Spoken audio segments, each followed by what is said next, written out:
Magandang gabi po mga kababayan namin sa buong Pilipinas at lalo na diyan ngayon na nakatutok tayo ng ating vlogging dito sa Muntinlupa City. Ang Muntinlupa po ay iisa lamang sa halimbawa sa napakaraming bayan at lungsod at lalawigan sa buong Pilipinas na kung saan ang pagpapahayag ng mga mamamayan ay hinahadlangan, tinatakot at pilit na sinasarado ang pintuan.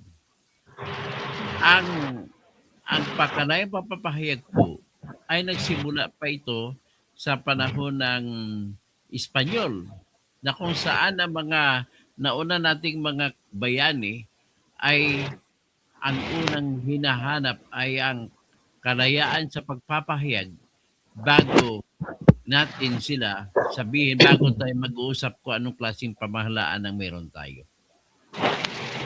So, naitayo kaya ng tinatawag na solidaridad. Naitayo yung mga ating mga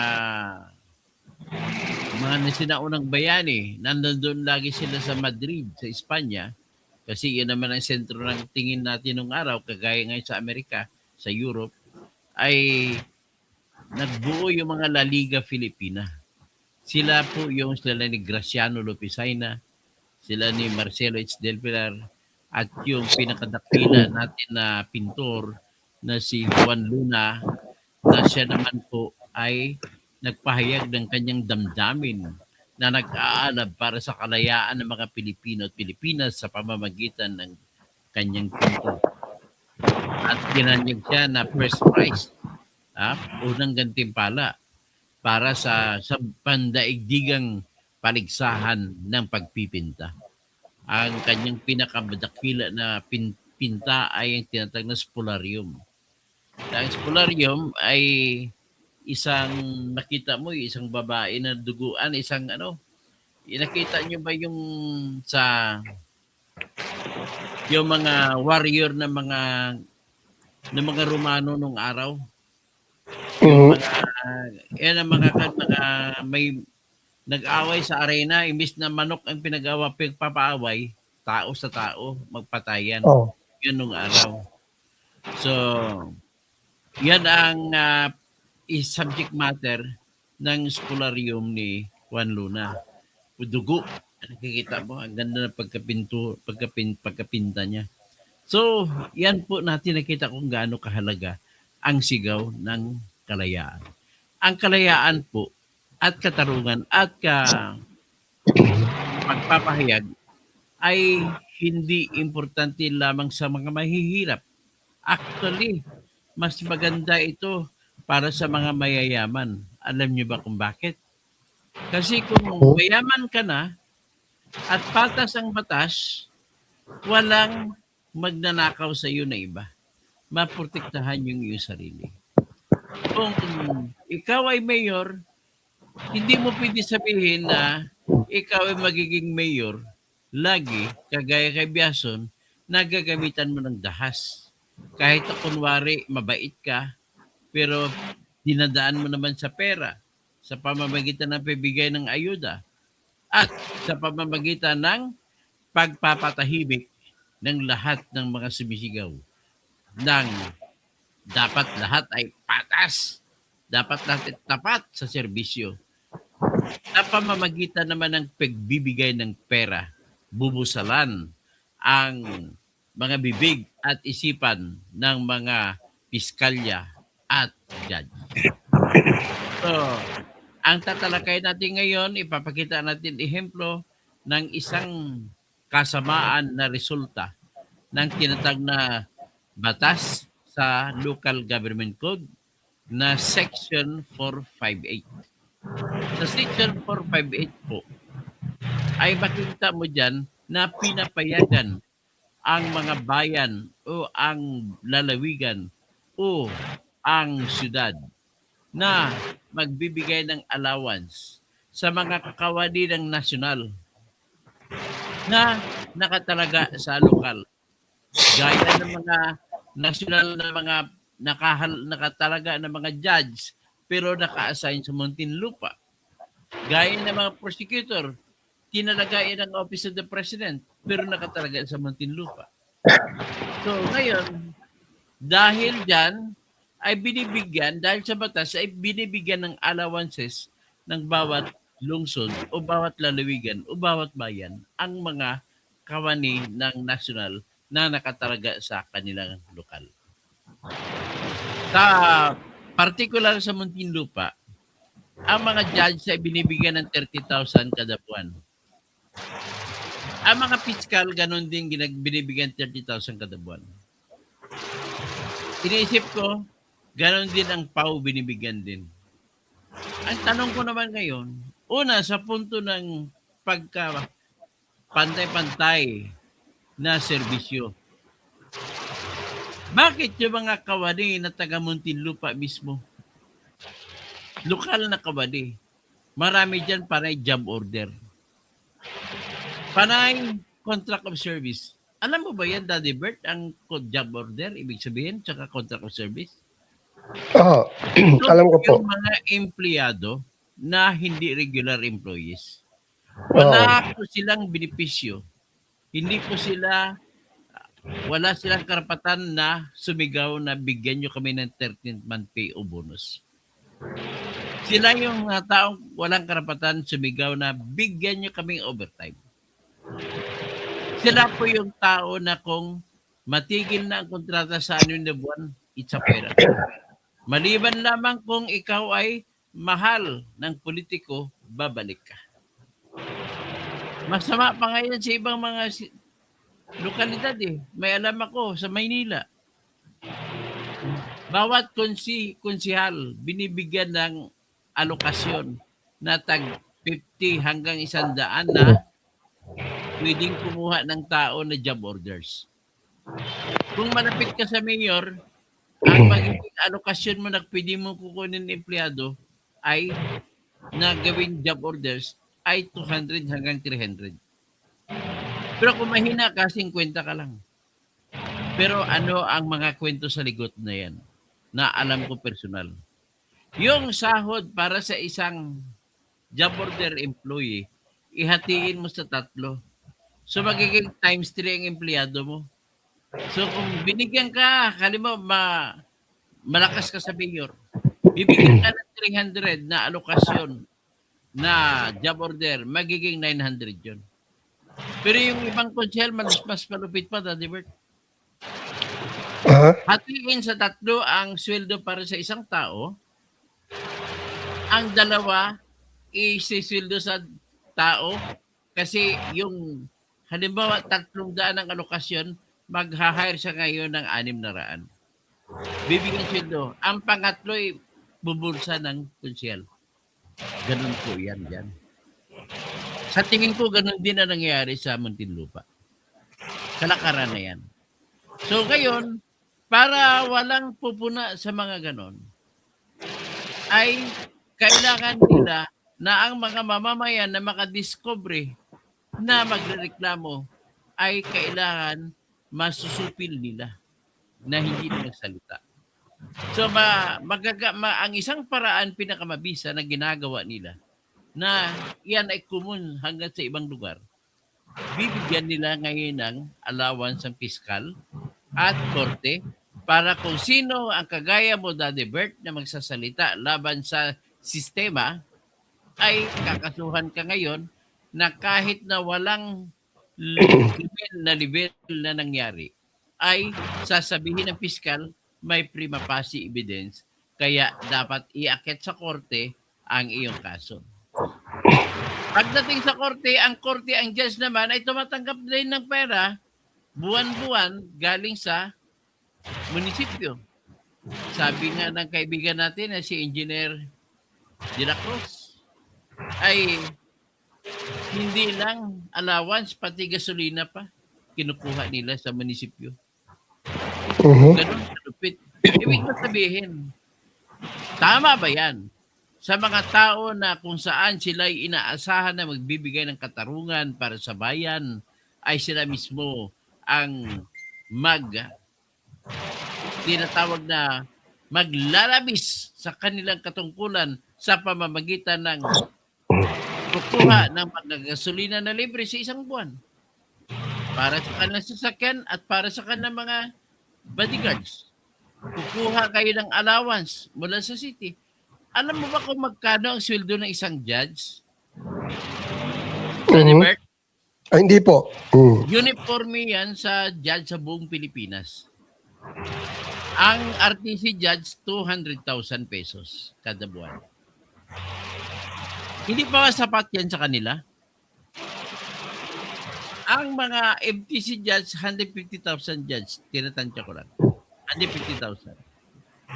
Ang mga fiscal, 120,000. Ang PAO, binibigyan ng mga 100,000. Ladies and gentlemen, ang lalaki na sweldo nila.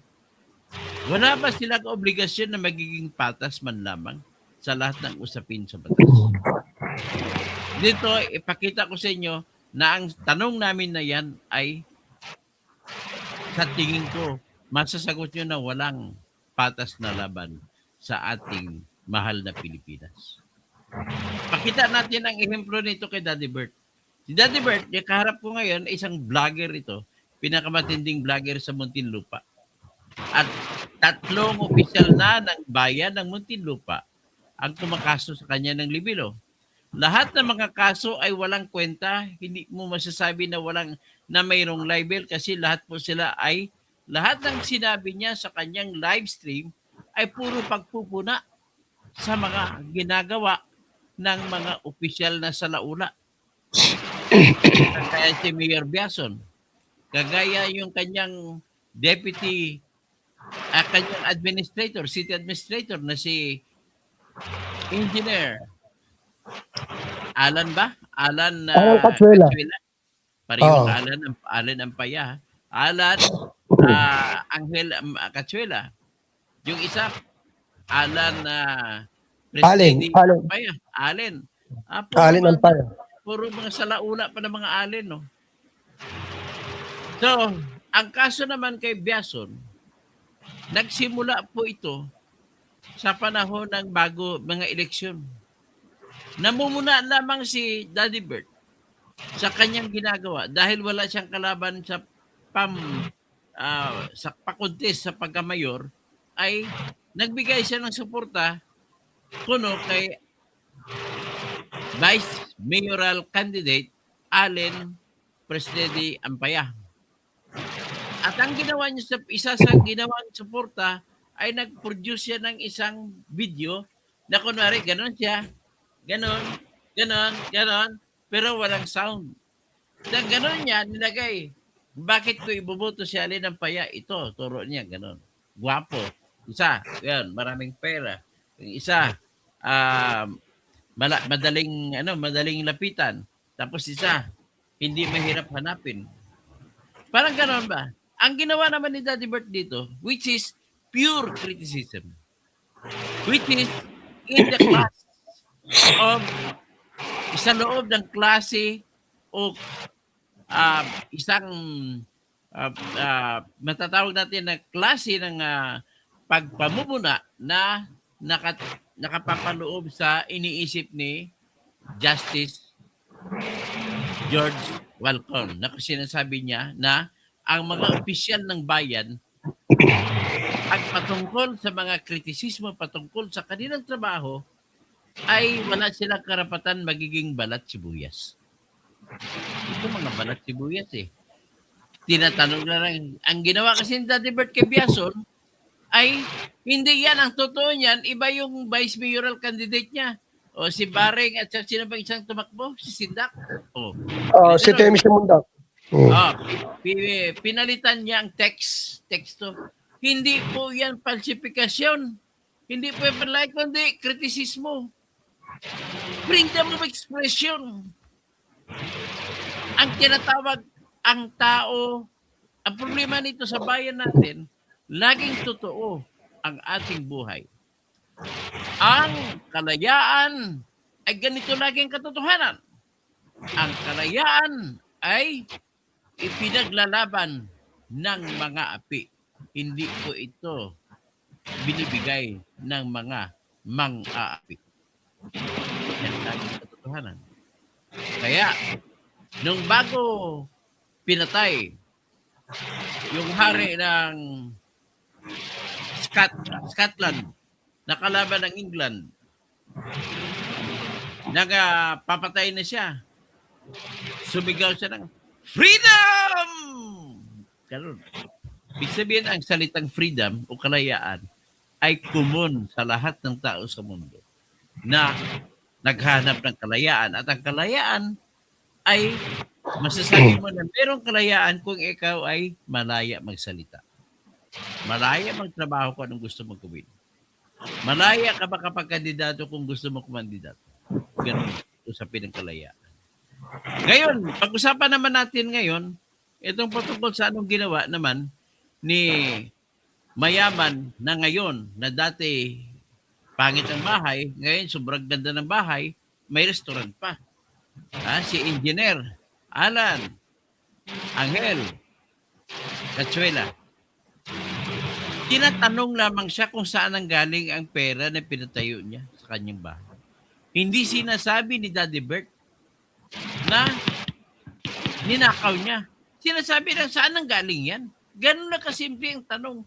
Ginagamit mo ba mga tauhan ng city sa pagtatrabaho sa pagpapatayo ng iyong bahay? Oh, may restaurant ka na ngayon. Dati wala pang restaurant, kaya may restaurant, Casa Marcosa. Talagang pag may Marcos na pangalan, talagang nakawan, no? O hindi ko sinasabi na magnanakaw si Engineer Cachuela, kundi sinasabi ko lang na laging pag may Marcos, may magnanakaw. Oh, ngayon, may bahay ka pa na isang bloke dyan. Sa Kaunlaran Village ba yan? Katarungan Village. Katarungan. Katarungan, pero walang katarungan. Para siyang si Marcos na hindi bayani pero nilibing sa libingan ng mga bayani. Diba? Para siyang si Angel Reyes, General Angel Reyes. Nagpakamatay. Pero nilibing siya sa libingan ng mga bayani. May bayani ba na napapakamatay? Hindi ko matatawag na bayani si Cabral. Kahit piki pa pagpakamatay niya.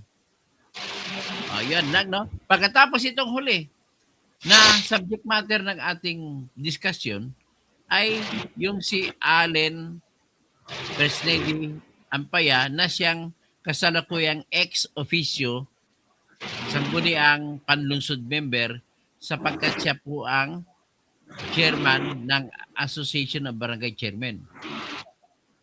So ngayon, at tinatanong naman dito ni Daddy Bert, mamaya paliwanag niya ng mas detalyado ay ang kung saan na napunta ang mga klasik-klasing pera.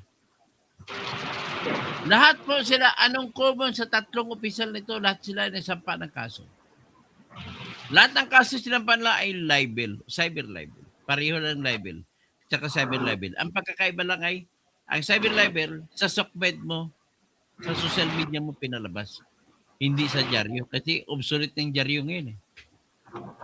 So, ngayon, ang lahat ng binanggit niya ay nasa loob po ng kahulugan ng pinakamatandang kahulugan ng prinsipyo ng press freedom na inilabas sa lahat ng mga korte sa buong mundo ay yung press freedom kasama yan sa Article 19 ng Universal Declaration of Human Rights that the freedom to express cannot be punished. Yan. So, ngayon, ito, pwede mo ba ang problema ka lang ay, ang gusto ko lamang ilatag dito na klaro, mga judge,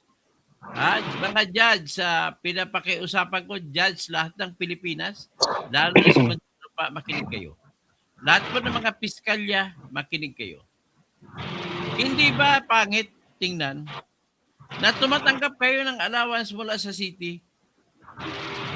Tapos, kayo ang maghuhusga sa lahat ng mga kaso na kung saan ang mga opisyal na namimigay ng pera, gaya ng mayor, konsyal, at administrator ng city ay involved sa kaso? Ang tanong na pinakasimple, kaya nyo bang magdesisyon kontra sa kanila? Kung hindi nyo kaya, bakit? Kasi tumatanggap kayo ng pera, baka kukunin ng pera. Ibig sabihin may conflict, ang interest mo na makakuha ng pera at ang interest ng trabaho mo na dapat magbigay ka ng katarugan ay nagkabagabagaan. Yan ang tatag na conflict of interest. Ngayon, ladies and gentlemen, kapag ang lahat ng mga ginawa ng judge at fiscal ay lumabag sa conflict of interest law, ay ang kaniyang ginawa ay tinatag na null and void. Parang hindi ginawa. So kung null and void, bawal isampa ang kasong ginawa ng mga piskalya na tumatanggap ng allowance laban sa mga tao na inaakusa ng mga taong nagbibigay sa kanila ng mga allowance. Eka nga, bakit mo kakainin ang kamay ng papakain sa'yo? Ganon din po, sa mga judge, bawal din paano sila makapag-desisyon ng tama. At ang kanilang desisyon ay null and void din mula sa simula pa lang. Kung sila ay magdidesisyon, hahatulan nila ang tao, kagaya ni Daddy Bird. Dahil lamang sa ang kumakaso ay mga tao nagbibigay sa kanila ng pera. Ang kanilang trabaho ay obligasyon sa matawat at sa ating konstitusyon na magbibigay ng katarungan. Pero paano mo magbibigay katarungan kung yan ay kontra sa gusto ng mga taong nagbibigay sa iyo ng pera? Yan po ang punto ng conflict of interest. Lahat po ng bagay na ginawa sa conflict of interest, kaya kailangan lahat ng mga aksyon na ginawa ng prosecutor dyan sa Muntinlupa laban sa iyo, sa mga korte, dapat null and void, magreklamo tayo hanggang sa Supreme Court. I-challenge natin for the first time ever, mangyayari yan, na bawal ang piskalya ng isang bayan na humawak ng kaso ng libelo na sinampa ng mayor ng kanyang bayan o sinampa ng opisyal ng kanyang bayan. Bawal na bawal. Ngayon, sabihin nila, meron namang batas na Section 48, 458 ng Local Government Code nagsasabi. Sagot nyo naman, meron ding batas na nagsasabi sa Republic Act 6713 na bawal ang conflict of interest. At kung meron mang conflict of interest, ano bang forma, ay dapat iwasan. So nagbagga-baggaan ang dalawang batas. Pero, huwag niyo kalimutan, mas may mataas na batas, ang pinakamataas na batas sa lahat, Konstitusyon. Na nagsasabi sa Section 1, Article 11, public office is a public trust. So paano magkaroon ng trust ng public kung may conflict of interest? Sinasabi pa dyan, all public officials and employees must at all times render the service and give their utmost responsibility, integrity, loyalty, and efficiency in all their works. Paano magiging integrable? Paano magkaroon ng integridad din yung trabaho kung kayo tumatanggap ng sweldo ng allowance sa mayor, sa konsyal, na gumawa ng batas? Bilang judge at prosecutor. And yet, kayo maghusga ng mga tao na kinakasuhan nito nagbibigay siya ng pera? Asan? Asan ang hustisya dyan? Yan ang puntos ko. Hopefully, nakita nyo na ang puntos ko. Therefore, null and void, sisigaw tayo hanggang sa Supreme Court. Sige, pakipaliwanag mo. Daddy Bert, ang unang kaso mo. Ang huling kaso mo na lang. Muna, yung kay Alin Ampaya. Ano ba yung ginawa mo doon, kinasuhan ka? Actually, tinatanong ko lang kasi nung panahon ng eleksyon, no, 'di ba, bawal yung vote buying. Kasi para sa akin kasi ang interpretasyon ko, nagpagawa sila ng uniforme, ang pangalan lang ni Alin Ampaya at saka ng SK chairman. So, dapat doon pangalan niya ng mga player o kaya ng manager. Okay. Wala ka makikitang pangalan. Kaya question ko 'yon, bakit merong ganon? Okay. Question ko 'yon question ko, bakit? Kanino bang pera yan? Pera naman ng taong bayan, budget yan ng SK. Ganun ang pagkakalatag ko niyan. Kaya So, nagtataka lang sinagot ako. mo ba? Ha? Sinagot ba mga tanong mo? Tanong mo, sinagot ba? Hindi. Wala. Kaso ang sinagot sa akin. Kaso. Yeah, Oh. sila pa ka ng kaso. Hindi sila sumagot. Hindi sila nagpaliwanag. Ang Hindi. hiningi mo, Wala. magpaliwanag sila. Oh, wala. Wala. Walang paliwanag. Kundi ang ginawa nila, pinasuhan kagad nila ako. So, yan ang pinagsapan mo, basketball uniform. Ano pang ibang Oh. bagay? Hindi, tinatanong ko yung budget. Tsaka sabi ko, bawal yung ikangang, yung eto pa, nag-imbita sila ng mga HOA president. HOA president. Araw yan ng campaign period. Which is bawal din yan para sa akin pagkakaintindi pagdating sa election code. Okay. O pinakain nila sa sa Palm Restaurant. Nandun pa, may picture pa. May picture pa yan. Oh. Ipakain na naman yun ha. Ano masama doon? Tingin mo? Hindi, sa akin kasi, kaparte yan ng vote buying eh. Kasi kaya pakain nga yan. Pero para sa akin, vote buying yan. Tama. Di ba? Pag kasi nagpapakain ka, nag-iimbita ka ng mga presidente ng HOA, bakit kayo, ang matindi pa, kaya ako question, pinag-almusal pa sa Palm Restaurant, ang mahal-mahal doon. Ang tinatanong ko lang, saan galing yung pera na pinakain nila ron? Yun lang. Oh. Tinanong ko yun. Yang ganyan. Ano pang iba? Marami pa talaga. Dahil kasi nga dito, katulad yan, pagbibigay nila ng ayuda. Pagbibigay nila ng IX, pagbibigay nila ng campaign period. Okay, sabihin na natin, para okay lang naman sa akin kung magbibigay sila ng ayuda na hindi campaign period. Campaign period eh. Tama ka naman sa puntos mo. Di ba? Yun ang akin ha. Okay lang, mamigay sila ng ayuda na mamigay. O katulad nito, sa totoo lang, pinuna ko na naman yung pamimigay nila ng bigas na 5 kilo sa mga senior citizen. Nagbigay nga sila ng 5 kilo, pero hindi naman makain. Pinuna ko rin yun. Yan mga yan, pinupuna ko kasi pera naman ng taong bayan yan. Tinatanong ko kung magkano yung budget ng pamaskong handog. Hindi nila mailabas-labas. Siyempre meron yan eh. Merong yan eh. May resolution yan, di ba? Tinanong ko, pamaskong handog, kung magkano. Kasi makukompute ko. Makukompute ko kung ilalabas nila. Kung bakit ganun lang. Isipin mo, ang binamigay lang nila, 100, base yan ha. Meron niya, sila nag-post pa niyan. 138,000 household lang ang bibigyan. Ang rito. Teka. Sabi mo, 138,000 households sa binigyan. Paano naman ang ibang households? Paano ba pinili yan? Yung iba meron. Yun nga. Kaya nga sinabi ko sa kanila, bakit hindi nyo ilabas yung datos kung paano nyo nabigyan? Kasi almost 600,000 ang populasyon namin dito eh.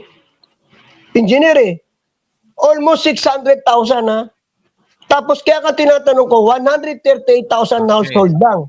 Sa ganong mga bagay na mga hindi patas ang tratar, may tinatagda dyan, ibahagi ko yung batas para dyan. Yung batas na yan po ay nakalagay sa ating konstitusyon. Na kung narinig nyo kung minsan na nagsasalita si Mayor Lim nung buhay pa siya, the law must apply to all, otherwise none at all. Tama. So, alam ko yun. Hugutin mo yan sa ating batas na nagsasabi. Sa Section 1, Article 3, no person shall be deprived of life, liberty, or property without due process of law, nor any person shall be denied the equal application of the law. Equal ang pagtingin. Ang nakikita ko lang naman dito,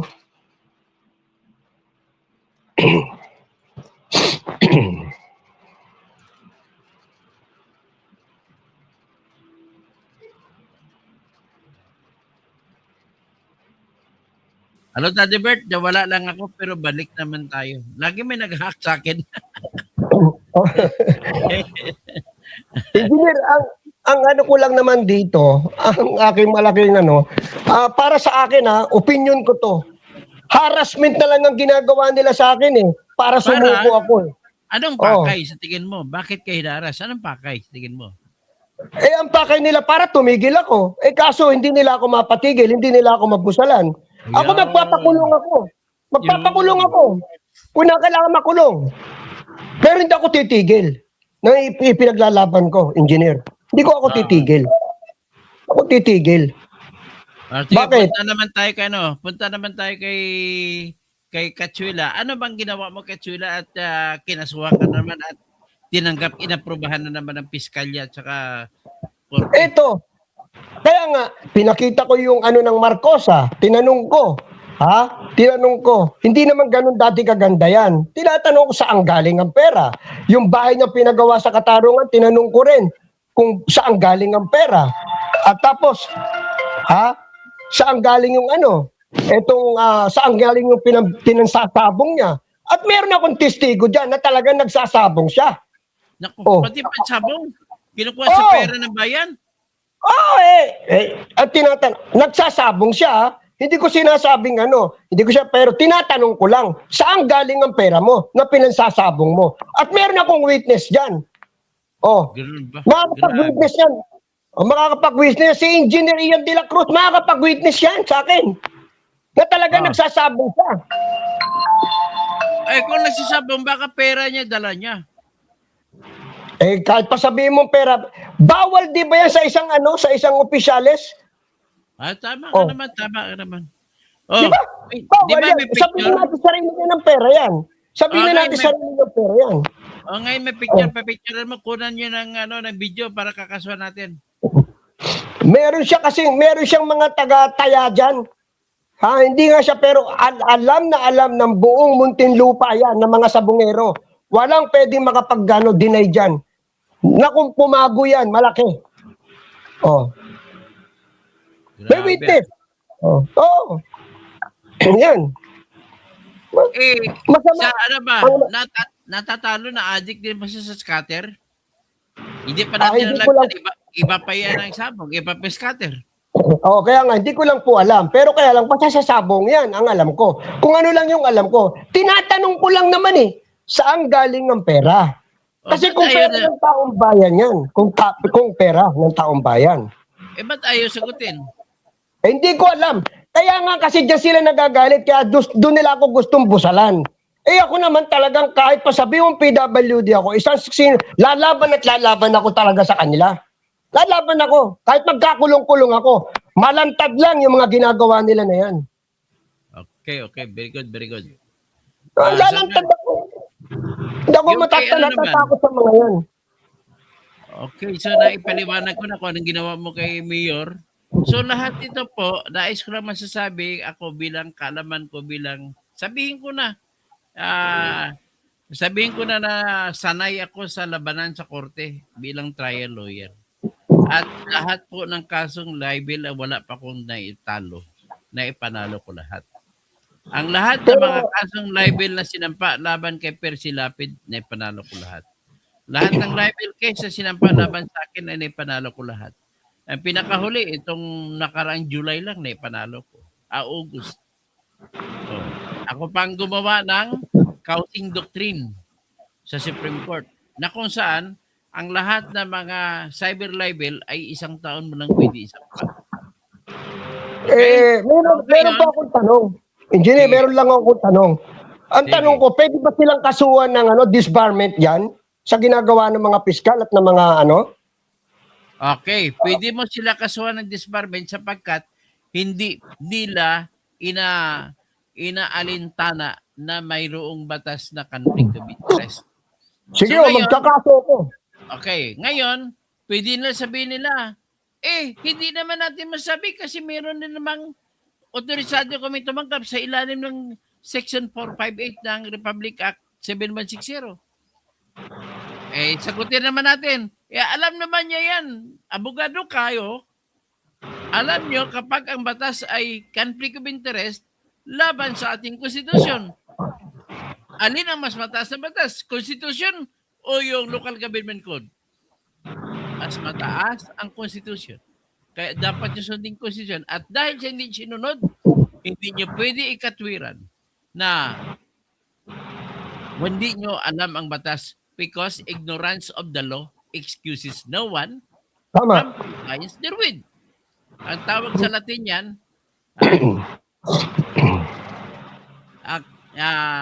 ignorancia lehes non excusat. Andyan yan sa Article 8 ng ating Civil Code of the Philippines.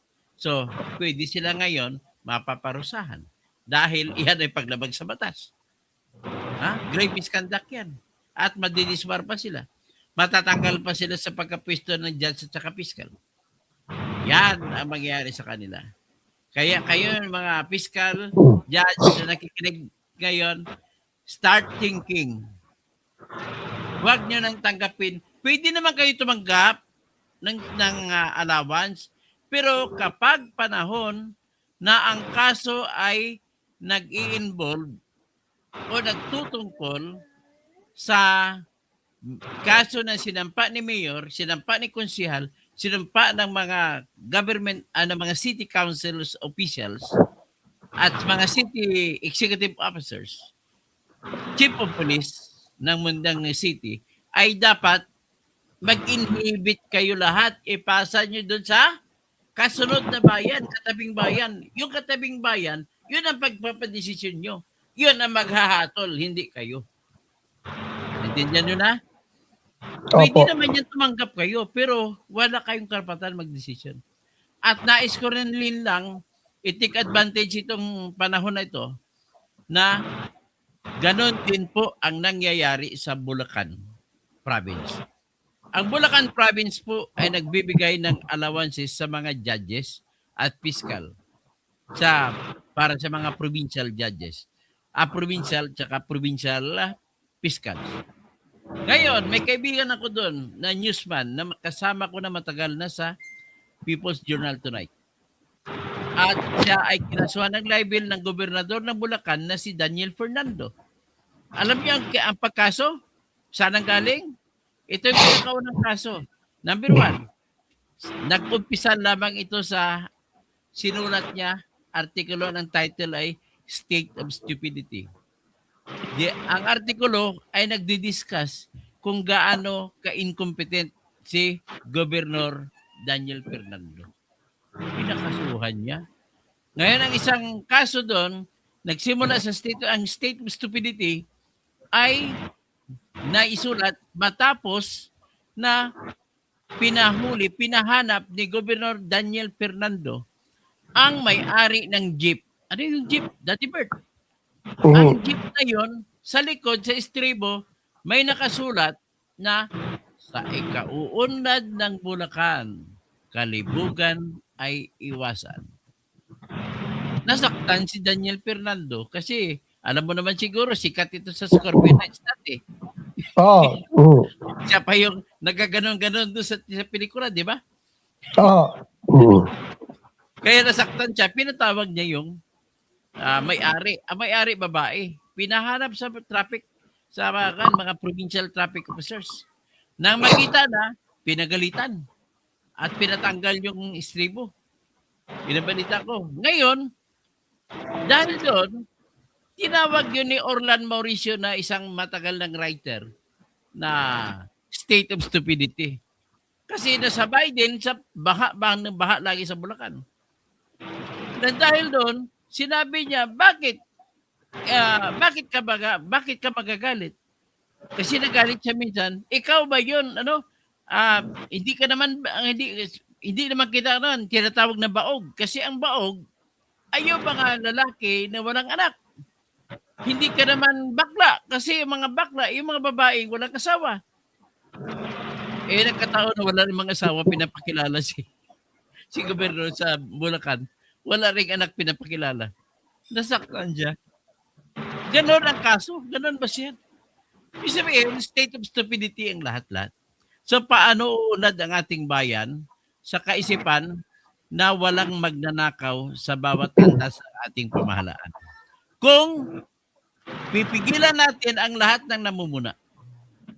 Sa kaso ni Daddy Bert, ang pinoproblema ng mga kumakaso sa kanya ay sinasabi nila na nasisira ang kanilang puri nang sinabi niya nang nagtatanong siya kung saan ka na kumuha ng pera.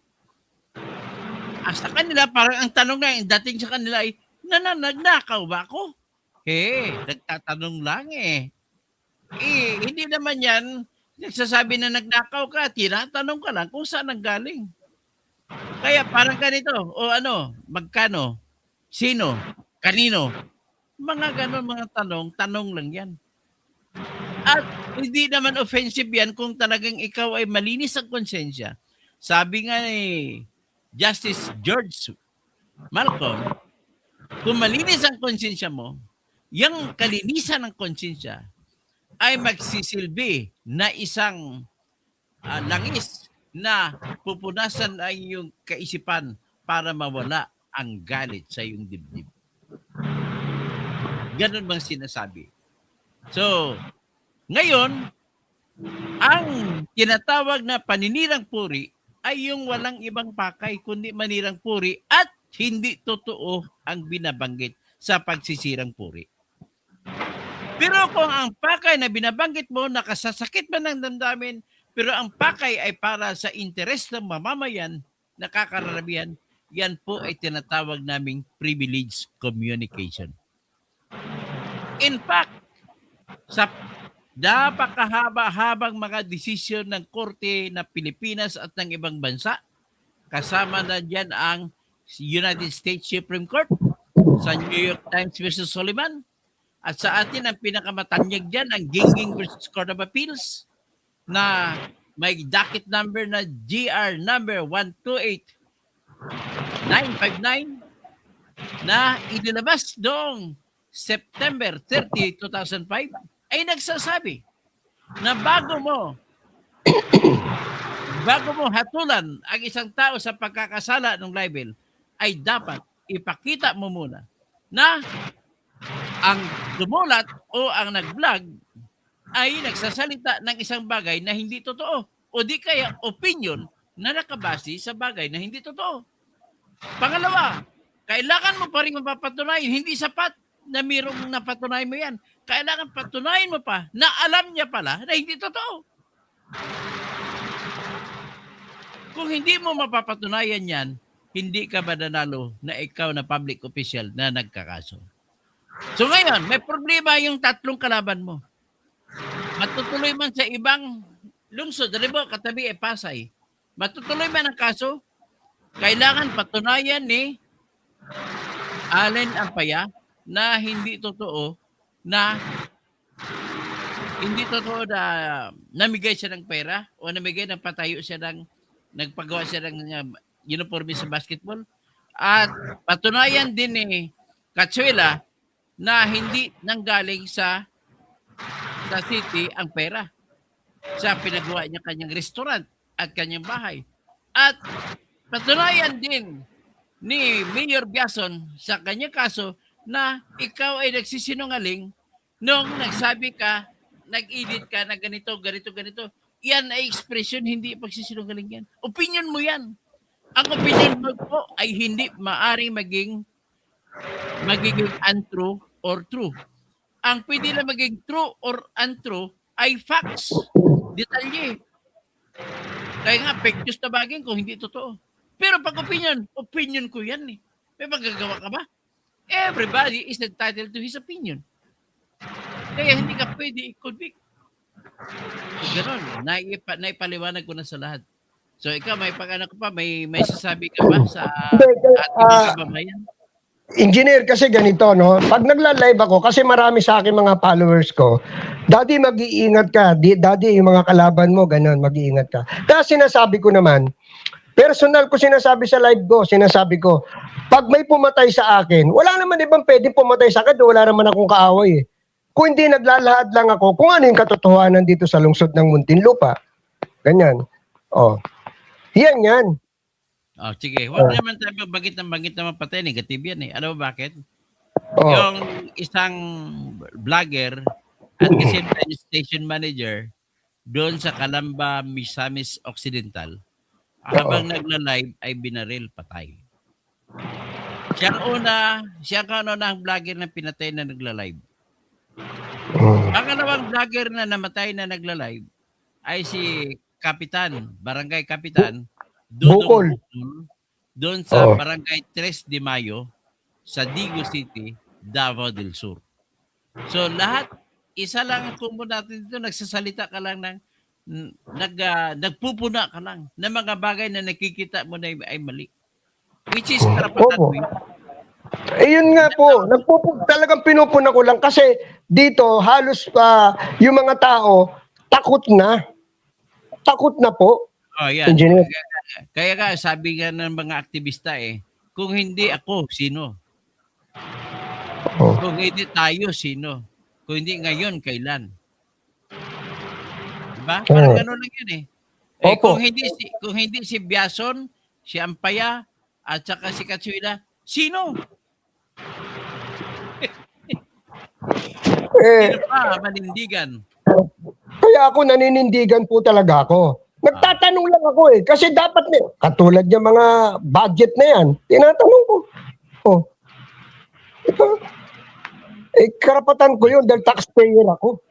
Sa tingin ko naman ay palabas natin ang ating punto na maayos, naintindihan ng ating mga tagapakinig. Magpaalam na tayo. Merry Christmas po sa aming mga tagapakinig. Mag-iingat po kami laging. Ingat din po kayo. Okay. Okay po. Merry Christmas po. Merry Christmas and advance Happy New Year. Mag-ingat ka lagi, Taddy Bert. Opo, opo. Salamat po. Okay. Okay. Papatuloy pa kami dito sa pagbibigay sa inyo sa kuro-kuro at hopefully makapagbigay ako ng munting aral sa batas ay kakatuwa ko kay para naman maliligayahan kami. Paki-like nyo na lang, paki-share yung aming mga contact, tapos mag-join kayo. Mag-subscribe kayo sa aming mga channel. Kay Daddy Bert, mga Da Felix Berto. Sa akin naman, Dr. Toto Kausing or Dr. Toto Tirador. Magandang gabi po at tayo na magsimba, sing-simbang gabi. Huling gabi ng simbahan. Okay? Opo, sige po. Okay. Okay, God bless po. God bless.